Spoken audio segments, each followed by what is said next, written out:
even in this war of machines, there may come a time when you find yourself face to face and hand to hand with your enemy.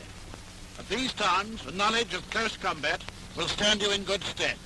Not only may it get you out of a nasty situation, but, most important of all, it may help you to defeat the enemy.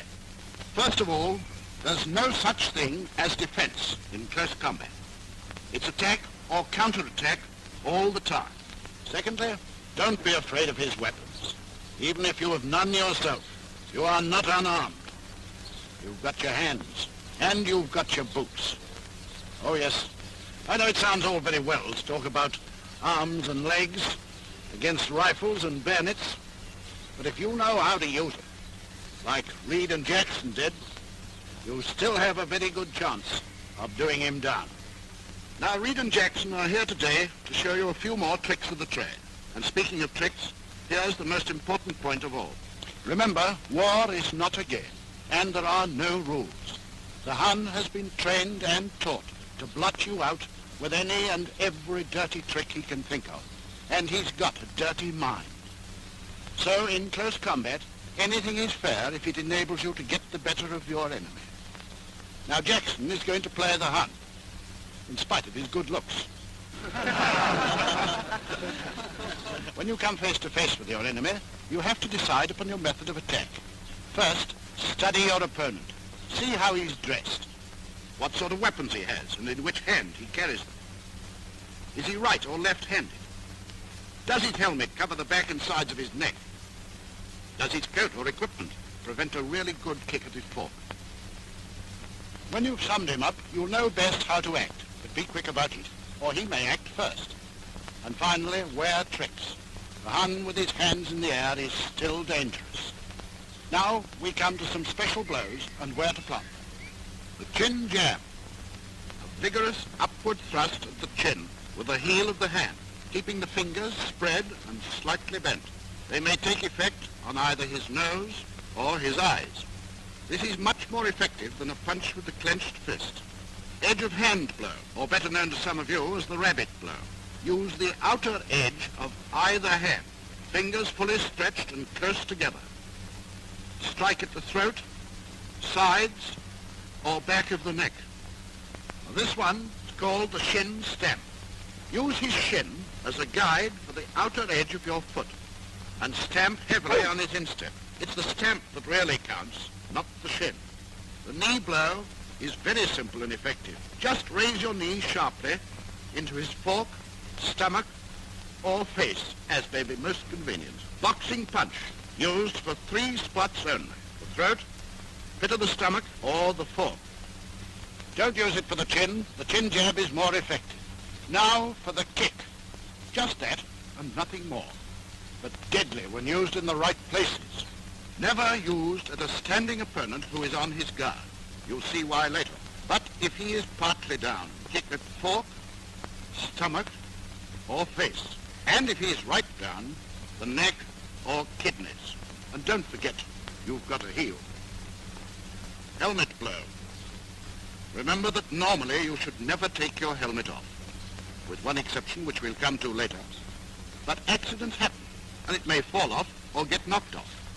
If it does, and you can grab hold of it, you've got a very effective weapon. Hold it firmly with the fingers inside and the thumb on top of the brim, and strike with the edge at the fork, throat, or sides of the neck, back of the neck, or kidneys. So much for the blows. Now we come to a simple homemade weapon, the kosh. A bit of wood or a bit of metal about 15 inches long and about 1 inch in diameter, but best of all, a bit of insulated electric cable. Make a loop and pass it through the hole in the end of the kosh. A loop large enough to slip your hand in, but not too large so that it falls off. Kosh is a grand weapon. It leaves both hands free when not actually in use, and is ready immediately when required, so. It requires no great force to put your hand down for the count, or for keeps. And if you should happen to strike too hard, well, what a pity. You'll have to go and look for another Hun. Strike at the side of the neck, the throat, at the fork, or the back of the neck. That's that. Well, now for a bit of action. Reed and Jackson are going to show you how to employ the blows. First of all, how to tackle a man from behind.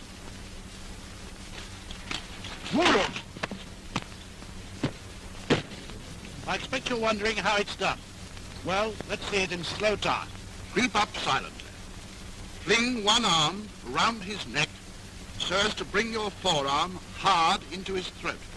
At the same time, knee him sharply in the backside or back of the legs with the opposite knee. Right arm round, left knee up. As he begins to topple, put your free hand over his mouth to keep him quiet. The moment he's down, strike with any of the blows. Sorry, Jack. A word of caution.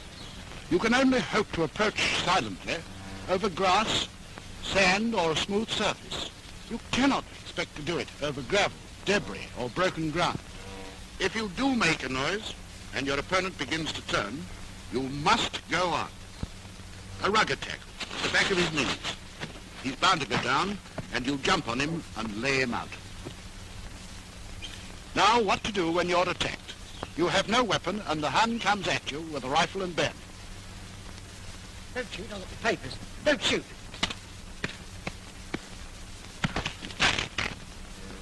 And this is how it's done. You have got to get close. So if he will not come to you, you must go to him. You must distract his attention in some way. Fling something at his face. Anything will do, even a packet of papers or your playbook. It takes him off his guard for a split second. Jump in at once and parry his bayonet, outwards. Never inwards, always outwards. Then go for the man. Strike with the edge of hand and follow with kicks or other blows. Now, how to deal with a man armed with a pistol. I've got my hands up. Don't shoot now. Sorry, Jack. Once again, you must get close. As soon as the pistol point is within a few inches of your tummy, keep your eye fixed on his and speak to him. Say anything. It doesn't matter what. He probably won't understand. The fact of speaking will distract his attention.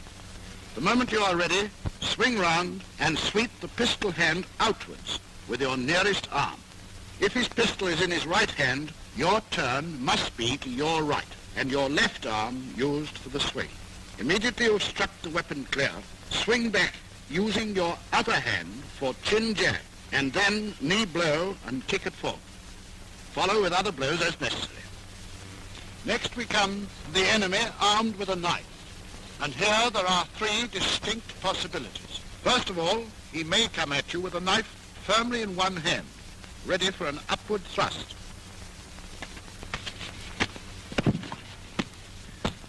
As the hand comes upward in the thrust, meet it with your opposite forearm to break the blow. Follow on as before. In this case, he approaches in a crouch, passing the knife from hand to hand so that you don't know which he is going to use for the thrust. This is the one time when you can remove your helmet. As he strikes, thrust the helmet onto his arm. Follow on at once. Lastly, if he is a complete novice, he may come holding the knife ready for a downward stroke.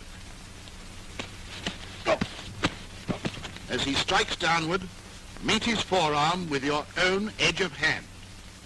At the same time, punch at tummy or chin jab. Then proceed as usual. Well, now Reed and Jackson are going to show you how to deal with an enemy who is armed with a kosh or truncheon. Same as for the man who strikes downward with a knife. Meet his forearm with your own edge of hand. At the same time, punch at tummy, followed by other kicks and blows. You may remember that early on I told you never to kick at a standing opponent who was ready and waiting for you. This will show you why. First of all, a straightforward, violent kick. Oh! Now let's see it in slow time. As he kicks, turn outwards and sweep his leg upwards. The stronger you sweep, the harder he falls. The second type of kick is the one where your opponent, as they say in boxing, telegraphs his intention. Now, in slow time, turn inwards and raise the near foot so that the outer edge of your boot meets his shin. So never kick at a standing enemy. It's too terribly easy to defeat. Just one other case. An enemy may approach and at the last moment think better of it. He must not get away. The Hun on the deck is worth two on the run. Next we come to a few simple releases. First of all, held round the body from behind, outside or inside the arm. And here it is, slowed down. If you're wearing a helmet, jerk your head back sharply in the hope of striking him in the face. At the same time, claim one of his arms firmly with both hands and clasp it tight to your body. While you are doing this, place your corresponding leg, left arm, left leg, backwards, outside your opponent's foot. Keep the grasp on and turn your body sharply away from the backward leg. He's bound to go and you then proceed with the execution.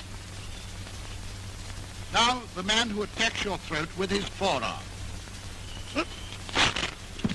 Sorry, Jack.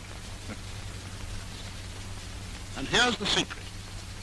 Grasp his forearm firmly with both hands. At the same time, drop on the corresponding knee. Right arm, right knee. As your knee goes down, bend sharply forwards towards it. He must go either over your back or to one side, and you pounce on him and knock him out. Perhaps he grasps your throat with his hands. If so, grasp one finger of each hand, preferably the little finger. Bend it sharply outwards and upwards. Hold on tight, stoop forward, and throw. Just a word of warning. In practicing, you cannot do the throw with the little fingers, or they'll break. You must grip the wrist or the whole hand. Now here it is in quick time.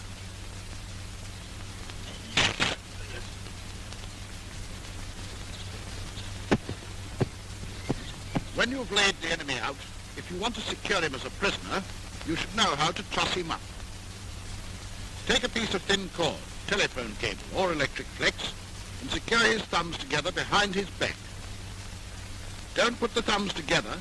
Secure one thumb first, and then make the other fast to it. Now bend one leg over and place the ankle behind the knee of the other leg. Then bend that leg towards you and secure the ankle firmly and as close as possible to the thumbs.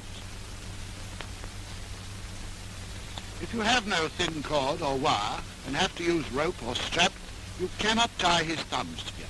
In that case, you must lash his wrists. Remember, the same rule applies. Make fast to one wrist first and then secure the other to it.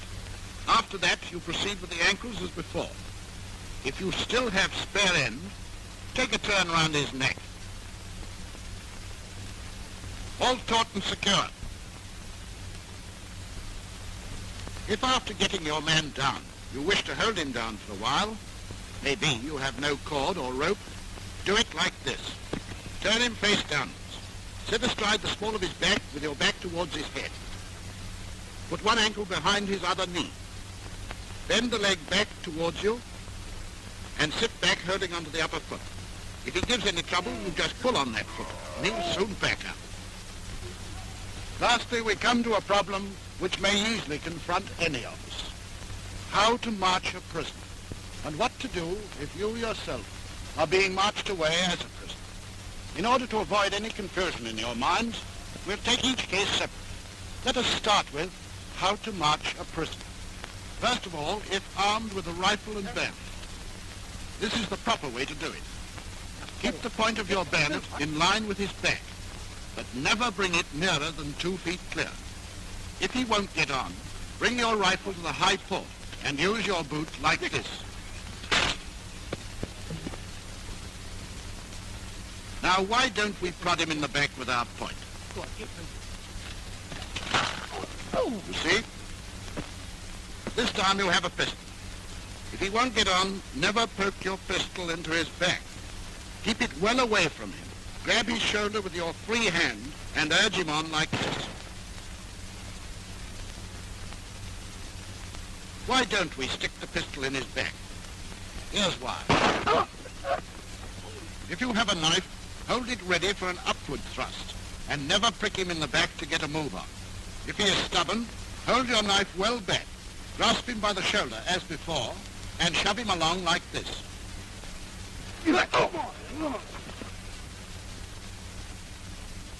Why don't we prick him on? Here's why. Jackson getting some of his own back now. With the cosh, grab the shoulder as before, and keep the cosh well back, ready for this. If you hold it over his head, this will happen. You will note that in all those cases, the important thing is to keep your weapon ready for immediate use and well clear of the prisoner. Remember that, because now we're going to see what to do if the tables are turned and you are the prisoner. There are two things you must do. You must note very carefully in which hand your enemy is holding his weapon. And secondly, you must make him urge you on with it. Sorry, Jack. The moment you feel the bayonet point at your back, swing round. At the same time, beat your nearer arm downwards to parry the rifle outwards. Follow up with edge of hand blows and kicks. Here's what to do if your enemy has a pistol.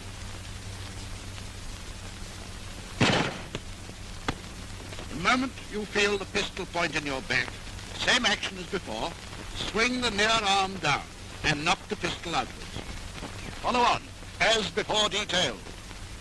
With the knife, the same rules apply. This time, see if you can describe the actions for yourselves. Point. Hand. We all know this bit. Learn to do the very simple movements you've just seen until you know them thoroughly and can do them at full speed in full equipment. Practice makes perfect.